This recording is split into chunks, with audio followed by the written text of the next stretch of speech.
अस्सलाम वालेकुम दोस्तों, उम्मीद है आप सब लोग खैरियत होंगे। बात करेंगे एक कैदी के मतलब पाकिस्तानी शहरी जिनको 2003 में थाईलैंड से गिरफ्तार किया था और बाद में अमेरिकन लीडर्स ने उनको जो है ग्वांतानामो बे में जो है कैद कर दिया। वहाँ पर वो 16 साल कैद में रहे। उनके ऊपर शुबा था कि वो अलकायदा के मेंबर हैं या उनके साथ उनके रवाबत हैं, उनके साथ वो रब्ता करते हैं, उनके साथ मरासम है या उनके साथ काम करते हैं बला बला।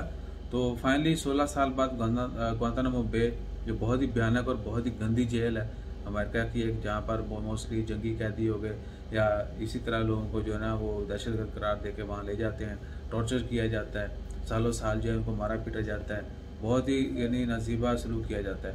तो सैफ अली पराचा उनका नाम था। 16 साल बाद उनको जो है ग्वांतानामो बे से आज़ादी का ऐलान कर दिया गया है और जल्द जो है वो आज़ाद करते जाएंगे, वापस आ जाएंगे।